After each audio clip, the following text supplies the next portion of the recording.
안녕하세요 여러분, 해몽성입니다.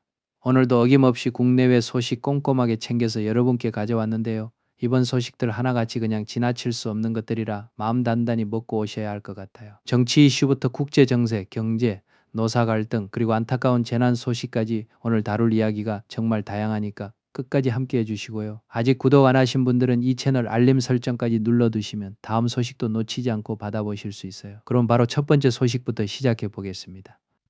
첫 번째, 국회에서 벌어지는 특검 연장 공방. 오늘 국회 본회의에서 정말 뜨거운 장면이 펼쳐질 예정인데요.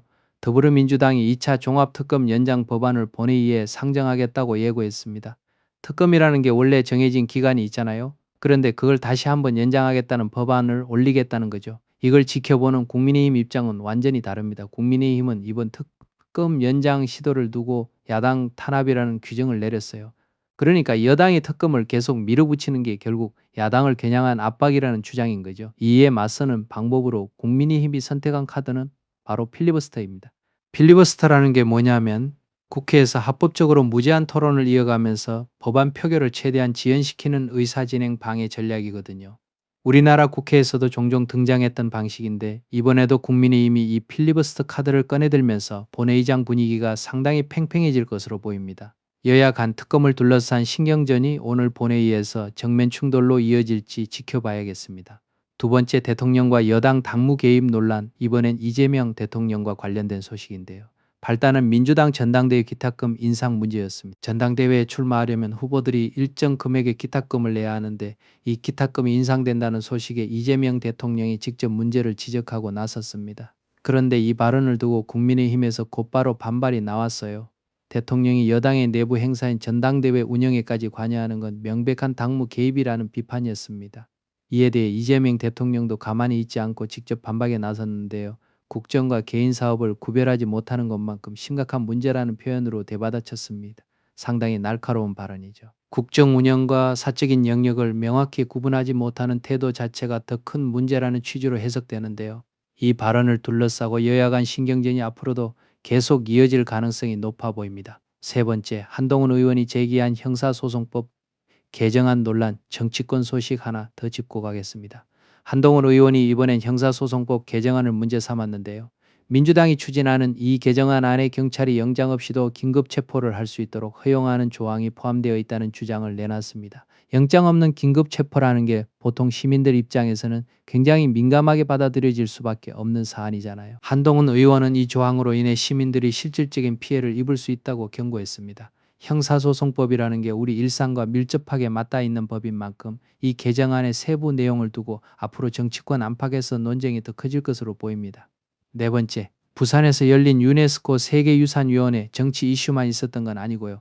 이재명 대통령의 외교 일정 소식도 있습니다. 부산에서 열린 유네스코 세계유산위원회 개회식에 이재명 대통령이 직접 참석했습니다. 세계유산위원회라는 게 유네스코 산하에서 세계 각국의 유산을 보호하고 관리하는 역할을 맡는 중요한 국제기구인데요. 이 자리에서 이재명 대통령은 세계유산 보호와 국제협력의 중요성을 거듭 강조했습니다. 그러면서 인류의 미래를 위해 유네스코와 계속 협력해 나가겠다는 뜻을 밝혔는데요. 국내 정치 이슈로 시끄러운 와중에도 국제 무대에서는 이렇게 협력의 메시지를 던지고 있는 모습입니다. 다섯 번째, 미국과 이란 충돌 격화. 이제 시선을 국제 정세로 돌려보겠습니다. 여기서부터는 상당히 긴장감 넘치는 소식들이 이어지는데요. 미국과 이란 사이의 충돌이 점점 격화되면서 미군 장병들이 연이어 사망하는 안타까운 상황이 벌어지고 있습니다. 군인들의 희생이 잇따르고 있다는 건 그만큼 상황이 심각한 국면으로 치닫고 있다는 뜻이겠죠. 전문가들은 이번 주를 상당히 중요한 분수령으로 보고 있습니다. 미국과 이란이 전면전으로 재확산될지 아니면 어느 정도 선에서 봉합될지가 이번 주 안에 판가름 날 수 있다는 관측인데요. 국제사회 전체가 이 지역 상황을 주시하고 있는 상황입니다. 여섯 번째, 근제함을 과시하는 이란의 미사일 전력. 이란의 군사력에 대한 평가도 나오고 있습니다. 이란의 미사일 공격 능력이 여전히 건재하다는 분석이 제기되고 있는데요. 이란이 탄도미사일과 드론을 동시에 발사하는 방식으로 미군의 방공망을 압박하고 있다는 소식입니다. 탄도미사일과 드론을 함께 투입하는 건 상대방의 방어 체계를 교란시키기 위한 전형적인 전술 중 하나로 꼽히는데요. 이런 복합적인 공격 양상이 계속되면서 긴장의 수위가 한층 더 높아지고 있는 모습입니다. 일곱 번째, 러시아의 대규모 보복 공격, 우크라이나 전쟁 관련 소식도 빼놓을 수 없습니다. 러시아가 우크라이나의 공습에 대응해서 이번에는 최대 규모의 탄도미사일을 동원한 보복 공격에 나섰습니다. 이번 공격은 우크라이나의 방공망이 상대적으로 취약해진 틈을 노린 것으로 분석되고 있는데요. 전쟁이 장기화되면서 양측 모두 방어 전력에 크고 작은 공백이 생길 수밖에 없는 상황인데 러시아가 바로 그 틈을 파고들었다는 평가입니다. 여덟 번째, 국내 경제 소식.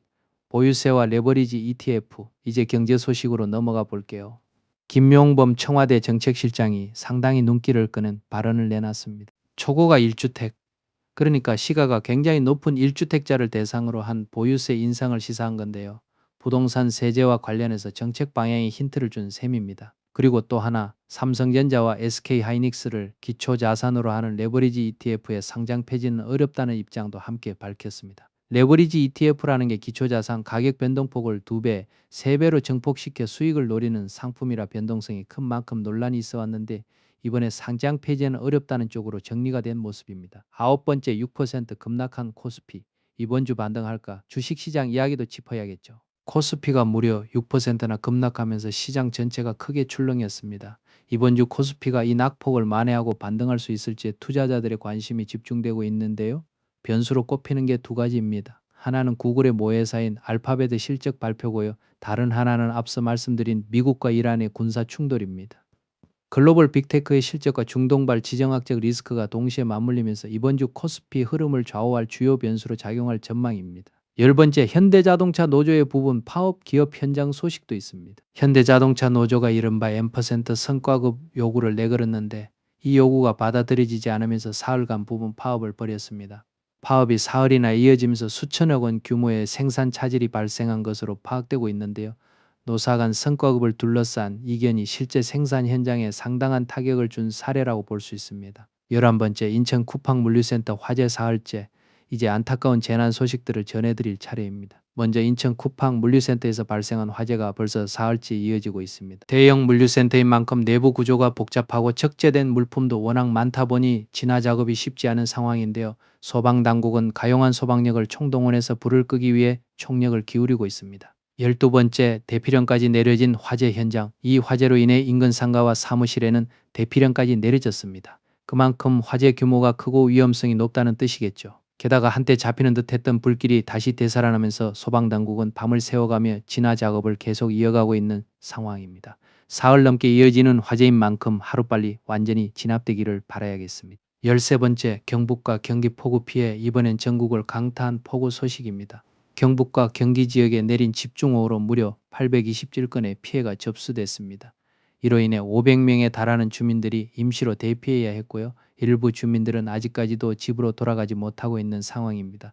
피해 규모가 결코 작지 않은 만큼 복구 작업에도 상당한 시간이 걸릴 것으로 보입니다. 14번째, 고양시 화전동 침수 피해. 수도권 쪽으로 좁혀서 살펴보면 경기 고양시 화전동 일대가 폭우로 침수 피해를 입었습니다. 주민들이 직접 피해 수습에 나서서 바삐 움직이고 있는 모습이 전해지고 있는데요.